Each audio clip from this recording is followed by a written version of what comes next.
तृतीय स्कंध के 31वें अध्याय का 39वें श्लोक पर्यंत पाठ संपन्न हुआ। आज 40वां श्लोक आरंभ होगा। उपस्थित है स्वामी जी महाराज श्री महादेवाश्रम जी।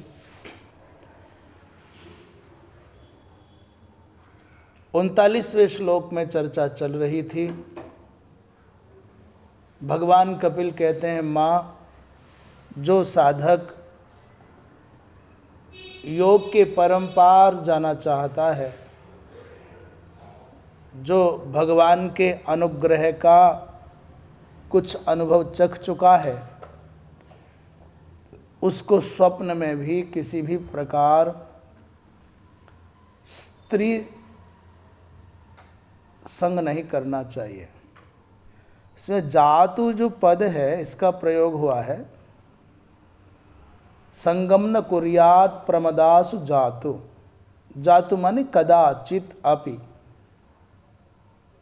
अर्थात कथमपि संग नहीं करना चाहिए। क्यों? बोले बड़े बड़े मनीषियों ने कहा है, ये उस उत्तम साधक के निमित्त स्त्री का संसर्ग नरक का द्वार है। निरयद्वारमस्य वदन्ति या निरयद्वारमस्य, अस्य माने साधकस्य, इस साधक के लिए। कौन साधक? जो परमारुरुक्षु है। योगस्य पारम परमारुरुक्षु जो साधक है, उसके लिए स्त्री शरीर को, स्त्री संग को निरयद्वार कहा है, नरक का द्वार कहा है। जब भगवान कपिल स्पष्टतया अपनी माता देवहूति के सम्मुख यति, योगी, ज्ञानी, विज्ञानी, सन्यासी साधक के लिए स्त्री को नरक का दरवाज़ा बता रहे हैं, द्वार बता रहे हैं, तो वही बात भगवान शंकराचार्य ने अपनी प्रश्नोत्तर मणिमाला में कहा है, द्वारम किमेकम नरकस्य नारी। तो कोई भगवान शंकराचार्य ने अपनी मर्जी से कुछ नहीं कहा। वंशीधर जी कहते हैं कि शुक प्रश्नोत्तर रत्नमाला में यही बात सुखदेव जी महाराज कह रहे हैं, द्वारम किमेकम नरकस्य नारी। इसलिए जो भगवान शंकराचार्य के प्रति पूर्वाग्रह ग्रसित होने के कारण, दुर्भावग्रस्त होने के कारण अपनी दूषित भावनाओं को अभिव्यक्त करते हैं, उनके विरुद्ध वो भ्रांत हैं। जो बात भगवान शंकराचार्य कहते हैं वही बात सुखदेव जी ने कही, और वही बात कपिल भगवान कह रहे हैं, और वही बात पदे पदे पौराणिक आख्यानों में आई है।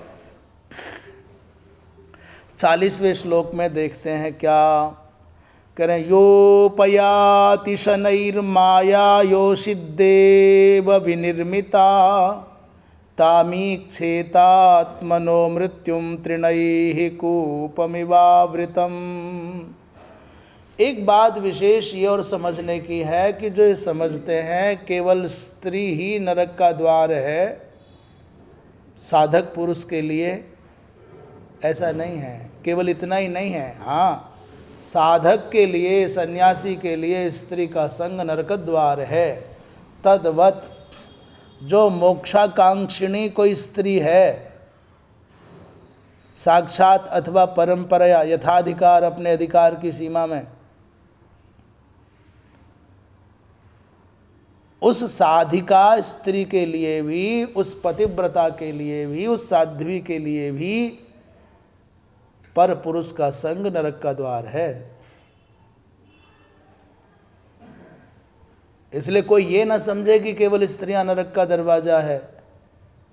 भैया, परस्त्री साधक पुरुष के लिए नरक का द्वार है, तो पर पुरुष साध्वी स्त्री के लिए नरक का द्वार है। लोगों ने शोर मचा दिया कि साहब नरक का दरवाज़ा बता दिया, नरक का दरवाज़ा बता दिया। भगवान कृष्ण भगवद गीता में नरक के 3 द्वार बता रहे हैं। नाथ क्या है, त्रिविधम नरकस्येदम द्वारम नाशन मात्मनः। कौन कौन से? कामक क्रोधस्तथा लोभः तस्मात् एतत्त्रयं त्यजेत्।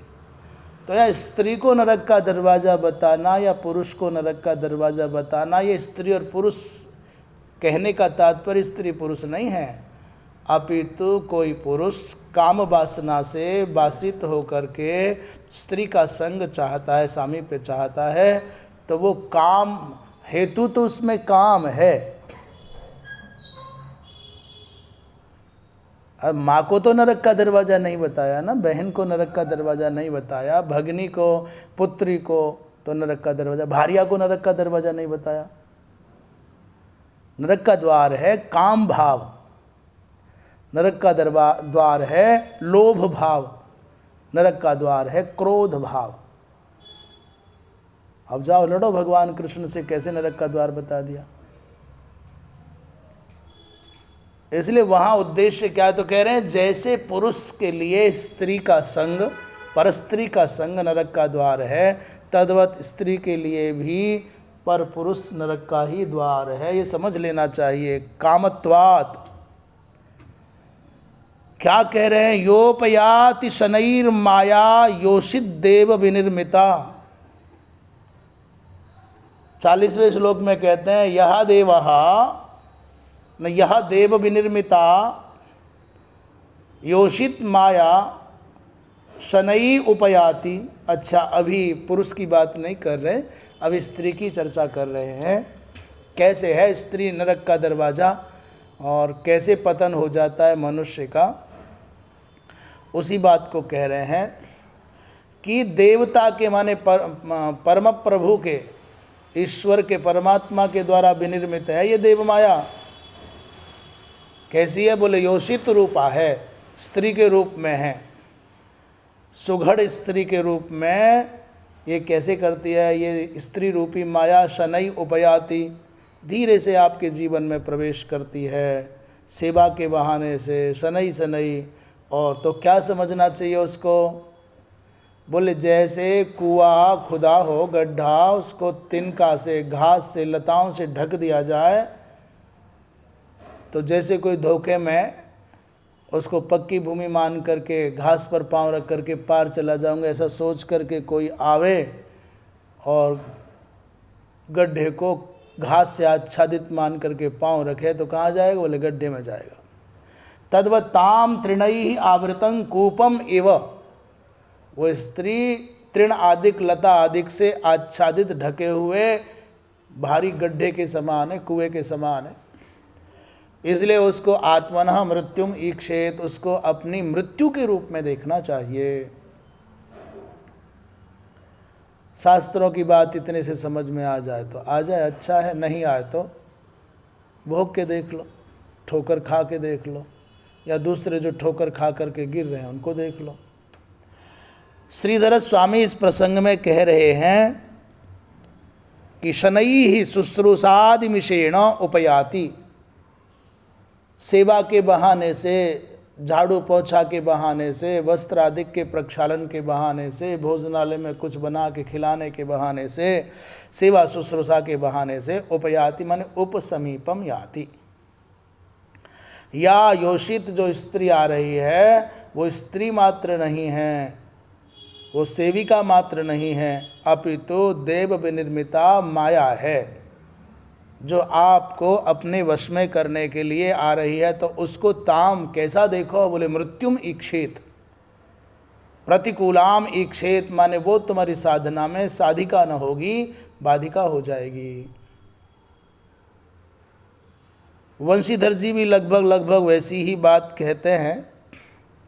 याच पुरुषम विरक्तम ज्ञात्वा स्वीय निष्कामताम व्यंजयंती, ऐसा समझ रही है कि पुरुष विरक्त है, ज्ञानी है, भक्त है। पुरुषम विरक्तम ज्ञात्वा और स्वीय निष्कामताम व्यंजयति, और अपनी निष्कामता को द्योतित करती हुई शुश्रूषादिमिषेण, सेवा शुश्रूषा के बहाने से आती, महाराज हमें कुछ चाहिए नहीं आपसे, आप विरक्त हैं, तपस्वी हैं, साधक हैं, ज्ञानी हैं, आपकी सेवा करने से हमारा कल्याण हो जाएगा, हमको चाहिए नहीं कुछ। निष्कामताम व्यंजयति, शुश्रूषादि के बहाने से, मिषेण उपयाति, सापी अनर्थकारिणी, भैया वो भी अनर्थकारिणी है। और कैसे? बोले तृणाच्छादित कूप एव, तिनके से ढके हुए कुएं की भांति। मई जना पतंत, मई जना पतंत इत्यादि भावनाया। कोई कहता हो कि साहब नहीं नहीं ऐसा नहीं है, कस्यचित पार्श्वे पी अनागमनात् अनर्थकारित्वात् सर्वत्रोदासीना वा, बोले ये किसी से मिलने नहीं जाती, किसी को पास नहीं आने देती हैं, और ये तो नित्य शुद्ध बुद्ध चैतन्य स्वरूप में साक्षात भक्तिमती हैं, ज्ञानमयी है और विरक्ति की मूर्ति हैं, ऐसा कहो। कस्यचित पार्श्वेपि अनागमनात्, ये कहीं आती जाती नहीं है, इतने पर भी अनर्थकारित्वात् सर्वत्रोदासीना वा, सर्वत्र वहाँ सबसे उदासीन रहने वाली हैं तो भी। और भक्ति ज्ञान वैराग्य मती वा, वो भक्ति ज्ञान वैराग्य युक्ता हैं तो भी। उन्मादात अपचेतना वा, उन्माद के कारण चेतना शून्या वा तो भी। और निद्राणा वा, वो निद्रालु हैं, सोई हुई हैं तो भी। मृतापि वा, मृतकवत ये इस अवस्था में है तो भी। स्त्री सर्वथैव दूरे परित्याज्या इति व्यंजितम। इतने सारी बातें हों तो भी साधक पुरुष को चाहिए कि उस स्त्री को दूर से ही नमस्कार कर ले। 41वें श्लोक में क्या कह रहे हैं? या मन्यते पतिं मोहान मन्माया मृषभायति, स्त्रीत्वं स्त्री संगत प्राप्तो वित्तापत्य गृहप्रदम। अब ये भगवान कपिल माता देवहूति से कह रहे हैं दूसरा पक्ष, जिसकी हम चर्चा पहले कर रहे थे कि जो माताएं हैं ना, ये जो स्त्रियां बड़ी भावुक होती हैं, बड़ी कारुणिक होती हैं, बड़ा वात्सल्य इनके मन में होता है, बड़ा ममता होती है। ये अपने पति को इस रूप में प्रेम करती हैं, भाई बेचारे बहुत कमाते हैं, मुझे इन्होंने घर दिया है, आश्रय दिया है, कमा के लाते हैं, धन सब पैसा यहाँ दे दें। तो ये जो समझ रहे हैं ना माताएं स्त्रियां कि हमारे पतिदेव हैं, ये पतिदेव नहीं हैं, ये पुरुष रूप में परमात्मा की माया ही इस स्त्री साधिका को ठगने के लिए आई है। याम मन्यते, अरे मैया, ये जो माताएं हैं ना बाबरी, ये अपने पति को परमात्मा मानती हैं कि मेरे पति हैं, मेरे परमात्मा हैं। तो याम पतिम मन्यते, जिसको पति रूप में देख रही हो, काहे के? मोह के कारण, मोहात। पर सच्ची बात बताऊं, मन मायाम ऋषभायतीम, ये मेरी माया ही है जो ऋषभ माने पुरुष के रूप में इसके चारों ओर चक्कर लगाती है। हाँ, और आप समझ रहे हो कि वित्तापत्य गृहप्रदम, ये धन देने वाले हैं, ये अपत्य माने पुत्रादिक संतति देने वाले हैं, और ये घर बना करके इन्होंने दिया है, जिसको वित्त देने वाला, अपत्य देने वाला, घर देने वाला पति मान रही है। ये क्या है? बोले ऋषभायती मम मायाम, ये पुरुष रूप में भटकती हुई मेरी माया ही है। और काय के लिए? इस स्त्री के पतन के लिए, बंधन के लिए है। और जो स्त्री है ना, उससे कह रहे हैं तुम भी पिछले जन्म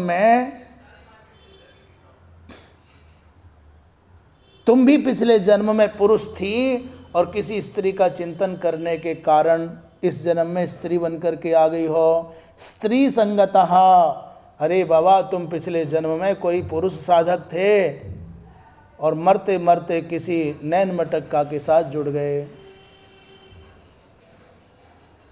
इसलिए स्त्री संग के कारण तुमको स्त्रीत्व प्राप्त हो गया है। अब तुम स्वयं स्त्री बन गए हो, अब इसको पति रूप में देख रहे हो, परंतु ये मेरी माया है। तो केवल पुरुष के पतन के लिए ही स्त्री माया नहीं है, नरक का दरवाजा नहीं है, अपितु तो पुरुष भी किसी स्त्री साधक के लिए, साधिका के लिए माया है और नरक का दरवाजा है। श्रीधर स्वामी कहते हैं मुमुक्षुम स्त्रियम प्रति तदेव आह, मुमुक्षु जो स्त्री है, मोक्ष की अभिलाषिणी जो स्त्री है, उसके प्रति कह रहे हैं या मन्यते इति द्वाभ्याम। 2 श्लोकों से इस बात को स्पष्ट करेंगे कि ऋषभायतीम पुरुषवत आचरंती। ऋषभायतीम माने पुरुषवत आचरंती, ये पुरुष के रूप में जो घूम रही है ना, ये मेरी माया है। या मम माया, कौन सी? बोले वित्तादि प्रदम पतिम, वो वित्तादि प्रद धन देता है, ऐसा देने वाले को जो पति मान रहे हो, ताम पुरुष रूपा मायाम, पुरुष रूप में पति रूप में घूमती हुई माया को मृत्युम विद्यात, अपनी मृत्यु जानना चाहिए। इति उत्तरेण अन्वयः, दूसरे श्लोक के साथ में इसका अन्वय है। यथा पूर्व जन्मनि, कैसे माने कि मृत्यु है? बोले यथा, क्योंकि पूर्व जन्मनि स्वयं, पूर्व जन्म में तुम पुरुष थे, स्वयं पुमान, स्त्री को संबोधित करते हुए भगवान कपिल कह रहे हैं। और स्त्री संगतो अंत काले, स्त्री का संग करने के कारण अंतिम काल में स्त्री ध्यानेन, स्त्री का ध्यान गंभीरता से करने के कारण स्त्रीत्वम प्राप्तो जीवः, इस जीव ने ही स्त्रीत्व को प्राप्त कर लिया है। इसलिए माँ मुमुक्षा जिसके चित्त में है, वैसी स्त्री को पुरुषों में आसक्त नहीं होना चाहिए। 42वें श्लोक में क्या कह रहे हैं? तामात्मनो विजानीयात् पत्य पत्य गृहात्मकं दैवोपसादितं मृत्युं मृगयोर्गायनं यथा। एक बात स्वामी जी बहुत अच्छी आई, कपिल भगवान कह रहे हैं मैया देवहूति से, ये स्त्री पुरुष साधक के लिए नरक का दरवाजा है। न माला काम आवे, न मंत्र काम आवे, न मूर्ति काम आवे, न मौन काम आवे, ये नरक का दरवाजा है। इसलिए स्वप्न में भी स्त्री का संग नहीं करे। इतना कह करके, और क्या कह रहे हैं, इतना व्यवहारिक तो महाराज कोई बोल ही नहीं सकता। कह रहे हैं धीरे से आती है सेवा के बहाने से ये माया, हम तो झाड़ू लगाएंगे, हमें कछु नहीं चाहिए, हम पोछा लगा देंगे, हम कपड़ा धो देंगे, हम भोजन बनाएंगे। हाँ, दूसरी बात जो, ये बात तो खैर चर्चा में बहुत चर्चा करते हैं, स्त्री को बड़ी लोग आरोप लगाते हैं ना, हमारे संस्कृत के कवियों पर, हिंदी के कवियों पर, विद्वानों पर, सो के सब स्त्रियों को गरियाते हैं। स्त्री नरक का दरवाजा है, ऐसा नहीं है। कह रहे हैं जो साधिका स्त्री है, जो मोक्ष की अभिलाषिणी है, उसके लिए पुरुष भी नरक का दरवाजा है, पर पुरुष हो चाहे स्वपुरुष हो। कपिल भगवान कह रहे हैं माता देवहूति से, जिसको तुम पति मानते हो ना, कि मेरे पति हैं, कपड़े देते हैं, वस्त्र देते हैं, भोजन देते हैं, इनकी कृपा से बच्चा हो गया है, बोले मेरी माया है। टीकाकार कह रहे हैं कि याम, जिसको तुम अपना पति मानते हो, वित्तादि प्रद, वो पुरुष रूप में मेरी माया है, इसको तुम मृत्यु मानो अपनी। और एक जो रहस्य की बात हम बताना चाहते हैं, अरे देवी, तू पिछले जन्म में पुरुष थी, साधना करती थी, और मरते मरते किसी पुरुष का ध्यान गहराई से कर लिया, इसलिए स्त्री बन गई है। किसी स्त्री का ध्यान गहराई से कर लिया, इसलिए स्त्री बन गई है। क्या कह रहे हैं? पूर्व जन्मनि स्वयं पुमान, तुम पूर्व जन्म में स्वयं पुरुष थी, जीव थे। स्त्री संगतो अंत काले, स्त्री का संग करने के कारण अंत काल में स्त्री का ध्यान करने से स्त्रीत्वम प्राप्त। अंतिम समय मरते मरते स्त्री का ध्यान किया, इसलिए स्त्री बन गए हो। जैसे राजर्षि भरत मृग का चिंतन करते करते मृग बन गए, वैसे स्त्री का ध्यान करते करते मरोगे तो स्त्री बनोगे। इसलिए कुत्ता मत पालना। कहीं कुत्ते को पालन करते करते कुत्ते से हो गया प्रेम, और मरते मरते कुत्ते का हो गया ध्यान, तो जय जय हो जाएगी। 42वें श्लोक में क्या कह रहे हैं? तामात्मनो विजानीयात् पत्य पत्य गृहात्मकं दैवोपसादितं मृत्युं मृगयोर गायनम यथा। 42वें श्लोक में कह रहे हैं, ताम पति अपत्य गृहात्मकम दैवोपसादितम आत्मना मृत्युम। ये पति है, ये पुत्र है, ये घर आदि है, ये विधाता द्वारा भेजी गई क्या है? बोले हमारी मृत्यु है। ये छोरा, ये छोरी, ये पत्नी, ये घर, ये सब क्या है? आत्मनम मृत्युम विजानीयात, इसको अपनी मृत्यु के रूप में देखना चाहिए। मृगयो यथा गायनम, जैसे हिरणों को बस में करने के लिए व्याध शिकारी एक वीणा वादक को ले जाते थे, वीणा वेणु वादक को ले जाते थे, वीणा वेणु मृदंग आदि। तो बेचारे मृग तो समझते हैं कितना सुंदर राग गा रहा है, कितना प्यारा गा रहा है। वो राग से आकृष्ट होकर के अनुरागी बनकर के पास में आ जाए और वो कांटे में फंसते ही जब बिल बिलाने लग जाए तो ये मौज उड़ाए कह रहे कितनी बढ़िया मोटी मछली फंसी है। इस महात्माओं के पास में कभी कभी, सब नहीं, अच्छे लोग तो आते ही हैं, कभी कभी ऐसा भी होता है बढ़िया फूलों की माला, बढ़िया फलों की डलियाँ और बड़ी लंबलेट, बड़ी मोटी सी गड्डी दक्षिणा की, और 2-4 बार और चौथी 5वीं बार में ले कांटा, फिर गुरु बिलबिलावे। ये प्रणाम भी बहुत गहरी पड़ती है, बड़ी भारी पड़ती है महाराज। तो ये कैसा है? बोले जैसे मृगयु माने व्याधस्य, व्याध कहीं मृगों को प्रसन्न करने के लिए वीणा और वेणु नहीं बजाते, अभी तो उन्हें अपने चंगुल में फंसाने के लिए संगीत का सहारा लेते हैं, छल का सहारा लेते हैं। ऐसे जो मनुष्य आपको ठगना चाहेगा और बड़ा लंबा दूर से जाल बिछाता है कि महाराज आपके जैसा महात्मा नहीं देखा, हम बहुत महात्मा देखे पर आपके जैसा नहीं देखा, और सीधे ही कहते गुरुदेव आप तो मेरे साक्षात गुरु, आप ही मेरे भगवान हैं। आप, मैंने सपने में जिनका दर्शन किया था वो मेरे प्रभु मुझको मिल गए, महात्मा ठहरे भोले। इसलिए श्रीधर स्वामी कहते हैं ताम पत्यादि रूपम मृत्युम विजानीयात, ये पति आदि के रूप में जो घूम रहा है ना, उसको अपनी मृत्यु मानना चाहिए।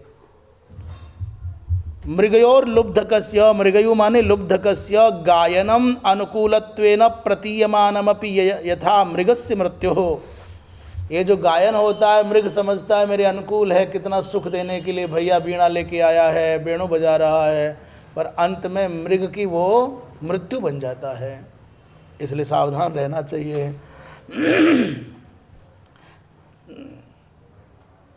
क्या कह रहे हैं आगे 43वें श्लोक में, देहेन जीव भूतेन लोकाल्लोकमनुव्रजन् भुंजान एव कर्माणि करोत्यविरतम पुमान। क्या कह रहे हैं? बोले जीव भूतेन देहेन, ये कहा कि महाराज ये सर्वव्यापक है जीव, तो फिर इस लोक से उस लोक जाने की बात तो घटित नहीं होती। नित्य है तो इसका जन्म और मरण समझ में नहीं आता, और भोग से इसके कर्म क्षीण हो गए तो फिर ये नए नए दुख कैसे भोगता है नरकादिक लोकों में जा कर के। कह रहे हैं कि ये शरीर से नहीं जाता, स्थूल शरीर तो यहीं या तो जला दिया जाता है, या धरती में गाड़ दिया जाता है, या जल में डुबा दिया जाता है, परंतु जीव भूतेन देहेन माने सूक्ष्म शरीर से इस लोक से दूसरे लोक में जाता, अनुव्रजन माने बार बार जाता है। ये पुमान कर्माणि भुंजान एव अविरतं कर्म करोति, ये पुरुष अपने कर्मों का फल भोगता भोगता भी नए नए नूतन नूतन फिर से कर्म करता रहता है। तो इसी बात को कह रहे हैं श्रीधर स्वामी। क्या कह रहे हैं?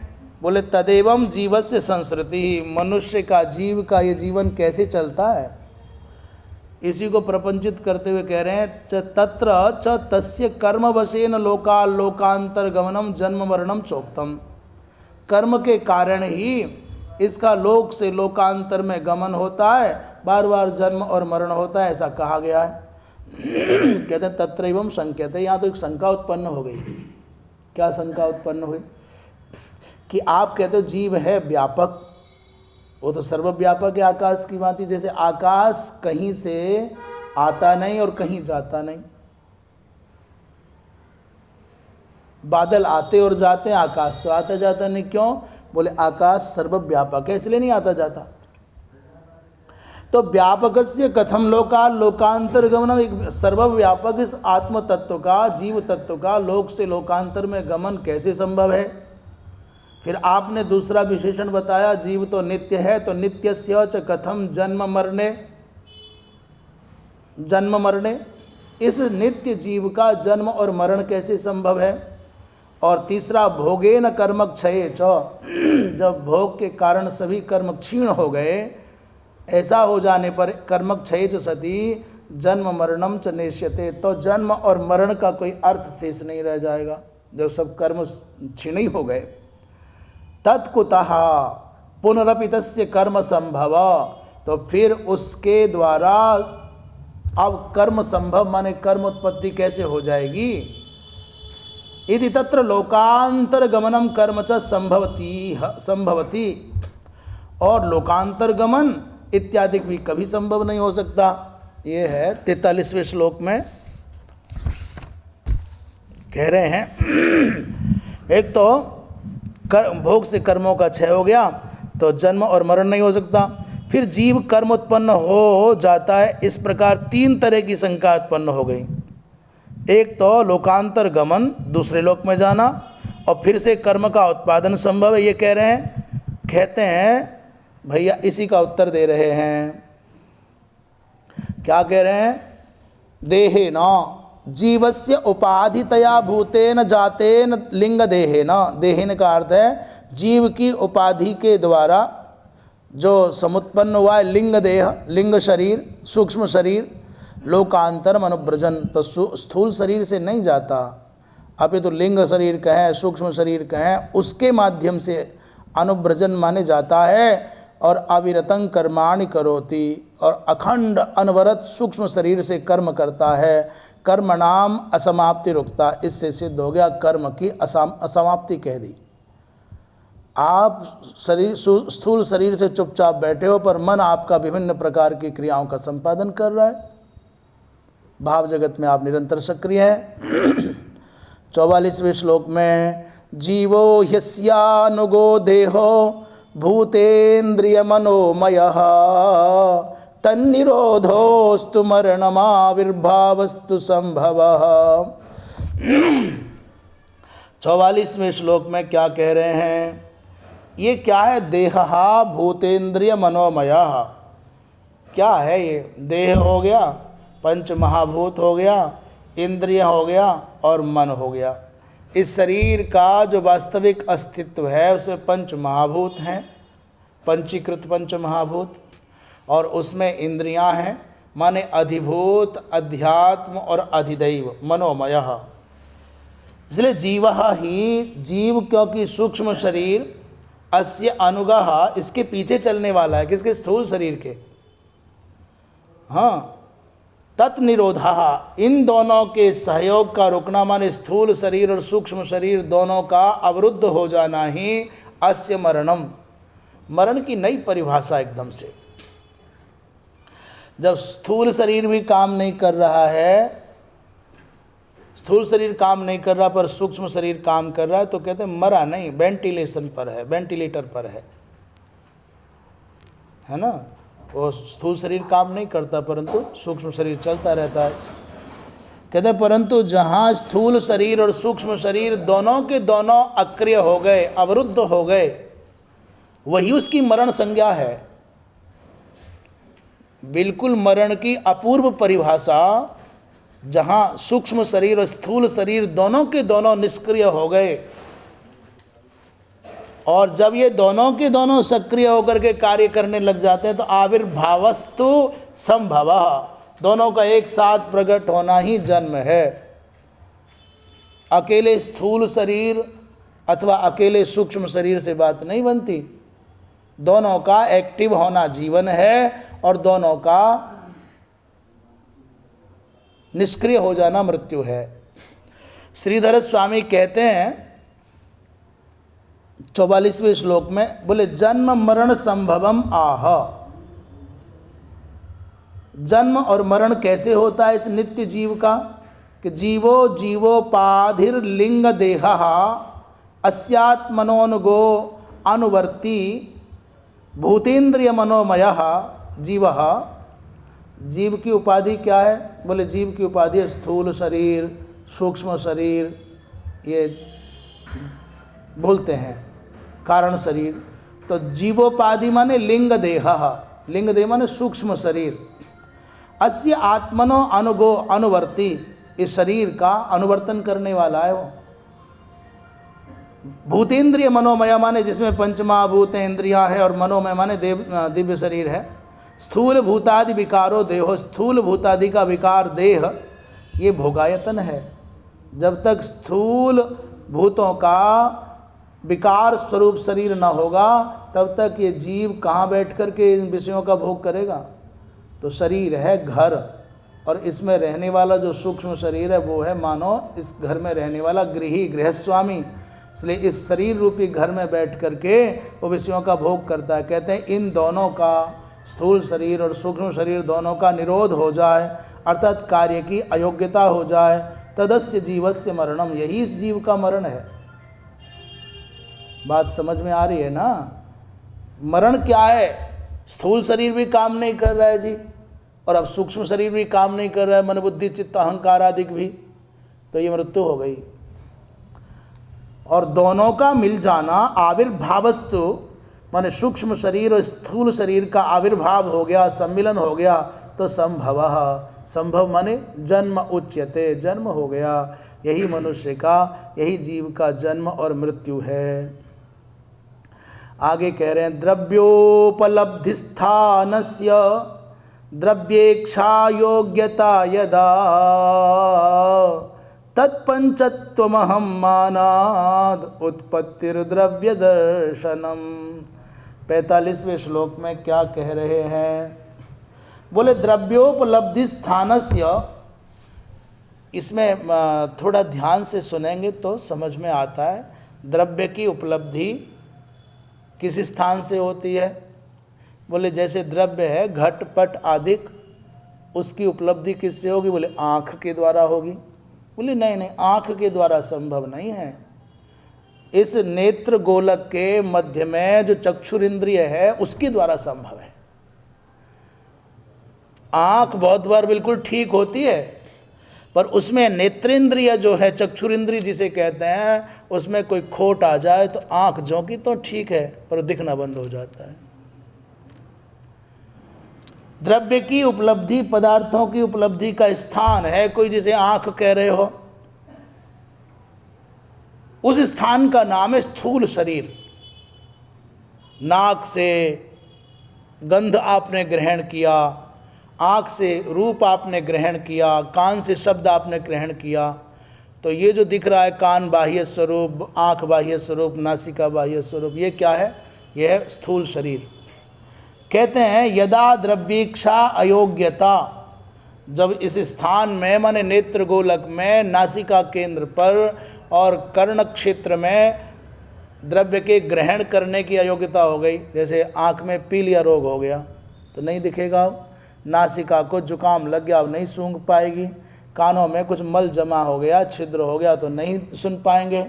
कहते हैं द्रव्येक्षा, द्रव्य का अनुभव करने की योग्यता नहीं रही, तो तत्पंचत्वम, वही इसकी मृत्यु है। और अहम मानात, इस स्थूल देह को मैं मान लिया, अहम माना, तो द्रव्य दर्शनम उत्पत्ति ही, तो पदार्थों को देखना आरंभ हो गया, वही इसका जन्म है। पदार्थों के ग्रहण करने की अयोग्यता ही मृत्यु है, और पदार्थों को ग्रहण करने की योग्यता ही जन्म है। अब मरा हुआ व्यक्ति कुछ ग्रहण ही नहीं कर सकता, हाथों से ले नहीं सकता, पैरों से चल नहीं सकता, आंखों से देख नहीं सकता, नाक से सूंघ नहीं सकता, मुंह से बोल नहीं सकता, मृत्यु हो गई। और ग्रहण करना शुरू हो गया तो जीवन हो गया। अब कहते हैं श्रीधर स्वामी 45वें श्लोक में क्या कह रहे हैं? हाँ, बड़ा है। कहते हैं एतदेव दृष्टांतेन स्पष्टयति, इसी बात को दृष्टांत दे करके स्पष्ट कर रहे हैं। द्रव्योपलब्धि स्थानस्य, द्रव्य की उपलब्धि का स्थान क्या? बोले नेत्र गोलकादेर, नेत्र गोलक माने नेत्र का बाह्य भाग, द्रव्येच्छायाम अर्थात द्रव्य की इच्छा माने रूपादि दर्शन है, किसी द्रव्य के रूप आदि का दर्शन करने में जब वो अयोग्य हो गया, माने काच कामलादि दोषेण, काच कामल है, काच कामल दोष कहते हैं, रतौंधी हो गया और क्या हो जाता है उसको, पीलिया आदि रोग लग गया आँखों को, तो यदा अयोग्यता भवती, जब अयोग्यता हो जाती है, तदैव चक्षु इंद्रियस्य अपि अयोग्यता, तो कहते हैं उसी समय अंदर की इंद्रिय भले बिल्कुल ठीक हो पर पर्दा खराब हो गया तो देख नहीं सकता है। जैसे धूल भर गई, इंद्र चक्षुर इंद्रिय बहुत ठीक था पर देख ही नहीं सकते। जैसे कोई मिर्च लग गई तो खूब आपकी इंद्रिय बढ़िया है परंतु नहीं देख सक रहे। मोबाइल है, उसका बाहर का लेंस गड़बड़ा गया, अंदर सब कुछ ठीक है तो भी नहीं देख पा रहे। तो क्या कह रहे हैं, बहुत अच्छी बात कही है, बहुत दृष्टांत के साथ कह रहे हैं चक्षुषः माने इंद्रियस्य, अर्थात चक्षुर इंद्रिय एक तो हो गया, चक्षु गोलक, नेत्र गोलक, स्थान स्थूल स्थान, और चक्षुषः माने इंद्रिय, बोले जैसे ही नेत्र गोलक विकृत होगा तो चक्षुर इंद्रिय में भी देखने की अयोग्यता हो जाएगी। अनयोः स्थान चक्षुषोर, अर्थात स्थान माने नेत्र गोलक, चक्षुषा माने चक्षुर इंद्रिय, इन दोनों में जब अयोग्यता होगी तदैव दृष्टुर जीवस्य, उसी समय देखने वाले जीव में भी दृष्टित्व अयोग्यता, उसमें अर्थात जो जीव देखता था वो भी नहीं देख सकता। इंद्रिय और इंद्रिय का केंद्र दोनों विकृत हो गए तो फिर जीव भी देख नहीं सकता। एवं स्थूल देह वैकल्य, ऐसे ही समझ लीजिए स्थूल शरीर का वैकल्य हो गया तो लिंगस्य वैकल्यम, तो लिंग शरीर भी विकल हो जाएगा। तदेव जीवस्य मरणम, अर्थात स्थूल शरीर भी नष्ट हो गया और अब सूक्ष्म शरीर भी नष्ट हो गया, तब तो जीव की मृत्यु हो गई। न तो स्वतः यही इसकी मृत्यु है, वास्तव में जीवात्मा की मृत्यु नहीं है। मरना कब माना जाता है, जब स्थूल शरीर और सूक्ष्म शरीर दोनों निष्क्रिय हो जाता है, द्रव्य ग्रहण करने के अयोग्य हो जाता है। क्वचित एक श्लोको अधिकः पठ्यते, कहते हैं यहाँ इस प्रकरण में एक श्लोक अधिक पढ़ा जाता है किसी किसी प्रति में। तत्रायम अर्थ, उस श्लोक का ये अर्थ बनता है कि द्रव्योपलब्धि स्थानस्य, द्रव्योपलब्धि स्थान क्या बोले, स्थूल शरीरस्य, द्रव्योपलब्धि स्थान क्या बोले, स्थूल शरीर, और द्रव्येक्षायाम यदा अयोग्यता, जब द्रव्य के अनुभव करने में अयोग्य हो जाता है, तत्पंचत्वम मरणम, वो उसका मरण है। अहम मानादिदमेव अहम इत्यभिमाने न, अहम मानात् माने इदम एव अहम, यही मैं हूँ, ऐसा इत्याकारक जो अभिमान है वो द्रव्यस्य स्थूल शरीरस्य दर्शनम उत्पत्ति, जब इसके कारण स्थूल शरीर की उत्पत्ति हो जाती है, स्थूल शरीरस्य दर्शनम, दर्शन होने लगता है, तो यही इसकी उत्पत्ति है। अक्षणोर गोलकयोर द्रव्यावयवस्य, अक्षणः माने नेत्रेंद्रिय और गोलक माने नेत्र स्थान, इन दोनों में जब द्रव्य के अवयवों का रूपादेर दर्शने अयोग्यता, रूपादि के दर्शन की अयोग्यता हो जाती है, तभी समझ लो ना मरना हो गया। शेष समानम, शेष समान भाव है, ऐसा समझ लें। बोलिए वृंदावन बिहारी लाल की। कह रहे हैं 45वें श्लोक में अंत में कहा,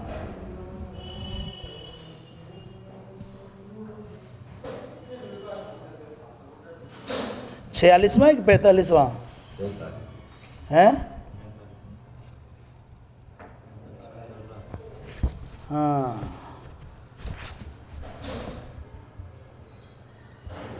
इस अभिमान से शरीर को देखना जीव का जन्म है, और जैसे आँखों का वस्तु के रूपादि दर्शन में असमर्थ होना उसकी मृत्यु है, से समान ही है।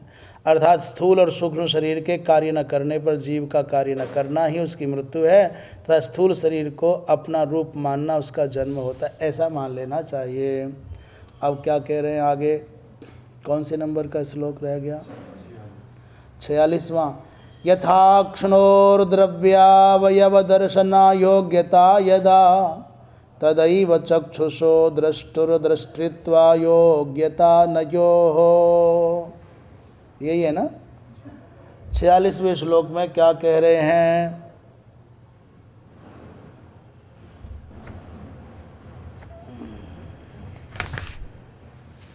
छियालीसवें श्लोक में कह रहे हैं कि यदा यथा यदा, जैसे जब अक्ष्णोह माने नेत्रों में, द्रव्याव माने पदार्थों के अंगों को, दर्शन अयोग्यता देखने की योग्यता नहीं रहती, नेत्र जब पदार्थों के अवयवों को नहीं देख पाते, तो तदैव उसी समय चक्षुषः द्रष्टुः अनयोः दृष्टृत्व अयोग्यता।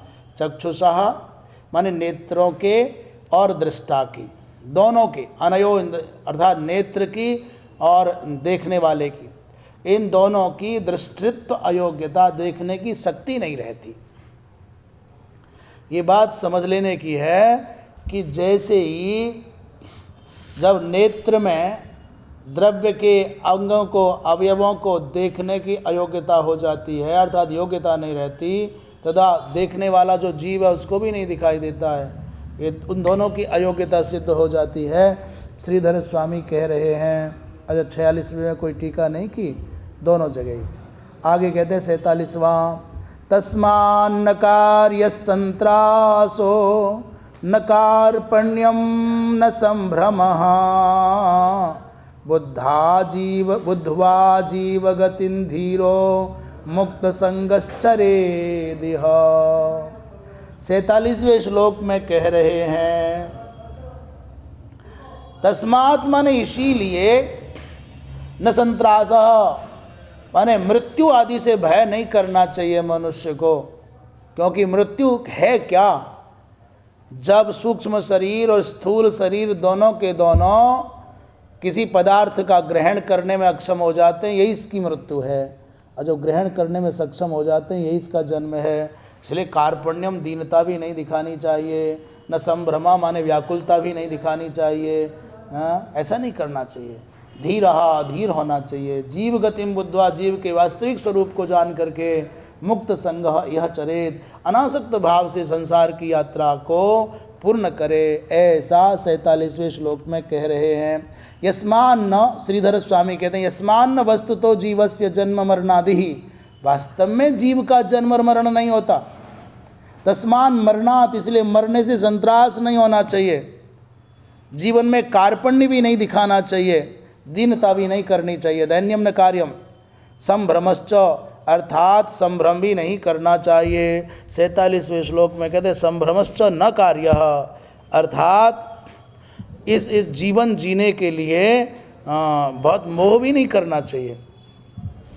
48वें श्लोक में कह रहे हैं क्या? 48वें कहते हैं,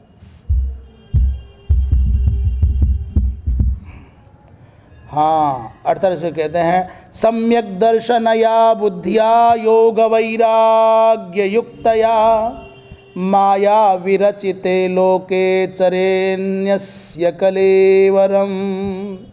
48वें श्लोक में कह रहे हैं, योग वैराग्य युक्तया सम्यक दर्शनया बुद्धिया, बुद्धि के विशेषण दे रहे हैं। एक तो योग और वैराग्य से युक्त हो, और सम्यक दर्शन माने सम्यक ज्ञान संपन्न बुद्धि। बुद्धि के दो विशेषण, जिसमें योग भी हो और वैराग्य भी हो, और जिसमें सम्यक दर्शन माने ज्ञान भी हो। ऐसी बुद्धि के द्वारा माया विरचिते, माया से रचित अस्मिन लोके, इस संसार में कलेवरम न्यस्य, अपने शरीर को धरोहर मान करके छोड़े और अनासक्त भाव से विचरण करे। चरित माने विचरण करे, इसलिए शरीर को क्या माने? परमात्मा की धरोहर है, न्यास है। इस शरीर के द्वारा जो कुछ अच्छा कर सकते हैं कर लो, इसको छुटना है। न्यास माने धरोहर है, क्या दिया है?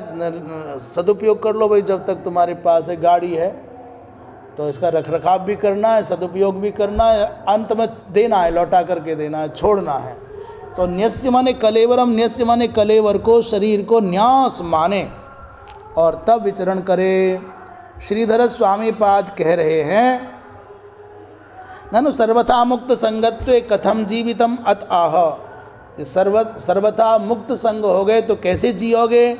बोले सम्यक पश्यति विचारयति इति सम्यक दर्शना। सम्यक माने अच्छी प्रकार से जो विचार करती है, चिंतन करती है, उसको कहते हैं सम्यक दर्शना। क्या? बोले बुद्धि। ऐसी सम्यक दर्शन संपन्ना बुद्धि के द्वारा माया विरचिते लोके, माया के द्वारा सृजित इस संसार में क्या करे? बोले कलेवरम न्यस्य, कलेवरम निक्षिप्य, शरीर को छोड़ करके, शरीर को धरोहर मान करके, तस्मिन आसक्तिम त्यक्त्वा, इस शरीर में आसक्ति ना करे। इससे बड़ा ज्ञान और क्या चाहिए कि सब छूट रहा है।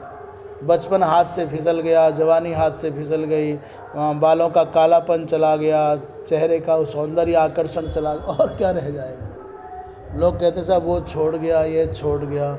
अब वो ना दिखाई दे रहे, छोड़ दिया उन्होंने तुमको। बढ़िया, उन्होंने क्या छोड़ दिया? हम माँ का गर्भ छोड़ करके आ गए, माँ का बचपन का घर छोड़ करके आ गए, बचपन का अपना शरीर छोड़ के आ गए, जवानी का सुंदर शरीर छोड़ करके आ गए। ऐसा ही हुआ, कोई राजभवन में रहता था, फिर बुढ़ापे में टूटी झोपड़ी में आ गया। ऐसे ही बुढ़ापा का शरीर क्या टूटी फूटी झोपड़ी जैसी है, खस्ता हाल हवेली, खंडहर में रहना जैसा है। सब छुटना ही तो है। ये छोड़ गए, वो छोड़ गए, पता नहीं कौन हमें छोड़ गया और किसको हमने छोड़ दिया, मालूम ही नहीं पड़ता है। थोड़ा तेज चलोगे तो बहुत सारे तुम्हारे सगे संबंधी धीमे चलने वाले तुमसे छूट जाएंगे, और थोड़ा धीमा चलोगे तो जो तुम्हारे सगे संबंधी तेज चलने वाले तुम्हें छोड़ जाएंगे। साथ था कौन किसी के, है कौन किसी के, होगा क्या कोई किसी का? एक अकेला उड़ जाएगा, फिर केवल हंस अकेला रहे, बस वो है मामला। कह रहे हैं भाई, इस जीवन को, शरीर को धरोहर मानो, कलेवरम न्यस्य माने आसक्ति रहित होकर के विचरेत, भ्रमण करे। ऐसा श्रीधर स्वामी पाद ने कहा है। और ये कहते हैं अत्राक्षिपति शरीरासक्ति त्यागेन जीवन मुक्ति लाभात तत्पाते च विदेह मोक्षः। शरीर में आसक्ति का परित्याग कर दोगे तो जीवन मुक्ति का लाभ हो जाएगा, और जब शरीर छूटेगा तो विदेह मोक्ष हो जाएगा। जय जय श्री मद्भागवते महापुराणे पारमहंस्याम संहितायाम तृतीय स्कंधे 31 श्रीकृष्णार्पणमस्तु। कृष्णाय वासुदेवाय हरये परमात्मने प्रणतक्लेशनाशाय गोविंदाय नमो नमः। अथ 32वाध्यायः। आज 32वां अध्याय आरंभ हो रहा है, तीसरे स्कंद का। एक श्लोक कह करके फिर विराम करेंगे। कपिल उवाच अथ यो गृहमेधीयान् धर्मान्नेवावसन् गृहे काममर्थञ्च धर्मान् स्वान् दोग्धिभूय पिपर्तितान्। पहले श्लोक में कह रहे हैं मैया, अथ माने फिर, यह माने जो, गृहे आवासन घर में है। अभी तक जो चर्चा हुई वो कुमार्ग पर चलने वाले पतित जीवों की चर्चा थी। अब कहते हैं घर में रहे और गृह मेधियान एव। गृह मेधियान माने गृहस्थ धर्म के जो आचार विचार हैं उनका पालन करे, संध्या वंदन करे, अग्निहोत्र करे, बलिवैश्वदेव करे, अतिथि सेवा करे आदि। स्वान धर्मान, अपने अपने धर्मों को दोग्धि दोहन करे, उनका फल भोगे। कामम अर्थंच, भोग और धन को चाहता है। भूय तान विपर्ति, बार बार उनका ही पोषण अनुष्ठान करता है। ऐसा कोई व्यक्ति, कहते हैं ऐसा व्यक्ति भी जो घर गृहस्थी में तो है और भजन पूजन भी कर रहा है, गृह मेधीय धर्मों का पालन भी कर रहा है, परंतु उसका दोहन करता है, फलाकांक्षी है। तो कह रहे स चापि भगवद धर्मात् काम मूढ़ परांग यजते क्रतुभिर्देवान् पितृश्च श्रद्धयान्वितः। दूसरे श्लोक में कह रहे हैं ये व्यक्ति भी ऐसा जो सकाम भाव से भर करके देव पितृ कर्म करता है, स्वाहा स्वधा का अवलंबन लेता है, वह भी काम मूढ़, कामनाओं के कारण मोह भ्रांत हो गया है। इसलिए भगवत धर्मात् परांगमुख, वास्तविक निष्काम भाव से भगवान की आराधना करना चाहिए। ऐसा जो भगवत धर्म है उससे विमुख हो गया है। हम तो बड़े बड़े महात्मा, हम दूसरों को क्या देखें, अपने आप को देखते हैं, अपने आसपास को देखते हैं। मंदिर जाओ, गंगा नहाओ, भगवान का रुद्राभिषेक करो, श्री का समर्चन करो, बदले में क्या चाहते हो? बोले भगवान जाने क्या चाहते हैं। कोई इंद्र बनना चाहता है, कोई उपेंद्र बनना चाहता है, कोई राजेंद्र बनना चाहता है, कोई कुछ बनना। क्यों बनना चाहते हो? भगवान का भक्त हूँ, ऐसा ही बने रहने में क्या कठिनाई है? पर नहीं, ये चाहिए और वो चाहिए, जो चाहिए चाहिए करता है ना, वो चाहिए चाहिए रह जाता है। भगवान का यजन पूजन इसलिए करना चाहिए कि हमको आनंद आ रहा है, भगवान के चरणों में बैठने का सुख है, प्रेम है, आनंद है, इसलिए करते हैं पूजा। कि बदले में हमको ये चाहिए, बदले में वो चाहिए, सोना चाहिए, रुपया चाहिए, ऐसा नहीं चाहना चाहिए। तो कहते हैं भागवत धर्म से वो विमुख हो गया। श्रद्धान्विता, यद्यपि वो श्रद्धा सहित है, और क्रतु भी माने यज्ञों के द्वारा देवताओं का आराधन करता है, और स्वधा के द्वारा पितरों का यजन करता है, परंतु भागवत धर्म से विमुख हो गया। क्योंकि भागवत धर्म तो केवल भगवत प्रीति के निमित्त किया जाता है। इसमें श्रीधर स्वामी क्या कह रहे हैं? चूँकि प्रत्येक अध्याय के आरंभ करते समय श्रीधर स्वामी एक श्लोक में उस अध्याय की समग्र विषय वस्तु को निरूपित करते हैं। कह रहे हैं द्वात्रिंशे सात्विकैर धर्मैर ऊर्ध्वं गतिरुदीर्यते तत्र ज्ञान विहीनस्य ततश्च पुनरागतिः। कह रहे हैं द्वात्रिंशे माने 32वें अध्याय में सात्विक धर्म के द्वारा इस जीव की ऊर्ध्व गति का उल्लेख है। सात्विक धर्म का आश्रय लेता है तो ऊर्ध्व गति को प्राप्त होता है। और तत्र ज्ञान विहीनस्य, और यदि वहाँ पर वो ज्ञान विहीन हो तो फिर ततश्च पुनरागति, फिर संसार में वापस जन्म लेने के लिए आता है। तदेवं पाप कर्मणो गति रुक्ता, अब तक पाप कर्मियों की गति पिछले अध्याय में बता दी। इदानीम इस समय काम्य कर्मणो गति माह, जो सकाम भाव से शुभ कर्म करते हैं। एक तो वह जो दूषित कर्म करते हैं, निषिद्ध कर्म करते हैं, उनकी तो दुर्गति बता दी, कैसे कैसे नरकादिक लोकों में जाना पड़ता है। पर कह रहे हैं जो शुभ कर्म कर रहे हैं पर सकाम भाव से कर रहे हैं, उनका फल बता रहे हैं। अथेति चतुर्भी माने 4 श्लोकों से बतावेंगे। यो गृह एव अवसन, जो घर में ही है, गृहस्थी हो गया है, विवाह कर लिया है, हैं स्वान धर्मान दोग्धी, अपने जो आश्रमोचित वर्णोचित वर्णाश्रम श्रमोचित आचरण है उन धर्मों का पालन करता है। दोग्धी माने दोह्य माह, उनसे कामनाओं की पूर्ति करता है, अर्थ चाहता है। तान दुग्धान धर्मान भूय पिपर्ति, उन धर्मों का जिनका दोहन कर लिया है फिर उन्हीं के पोषण में लगा है। पूरयति अनुतिष्ठति, कहते हैं सोपी भगवत आराधन रूपात धर्मात् परांगमुख, वास्तव में वह भी भगवत आराधन रूप परम धर्म से विमुख है। विमुख सन प्राकृतान अपि देवान पितृश्च यजते, और उन्हीं प्राकृत कामनाओं की दृष्टि से कभी देवताओं के यज्ञ करता है और कभी पितरों का यजन करता है, पितरों के श्राद्धादिक करता है। इससे ये मिल जाए, पुत्र मिल जाए, वित्त मिल जाए, ये काम बन जाए, ये काम हो जाए, ऐसा ऐसा सोचता रहता है।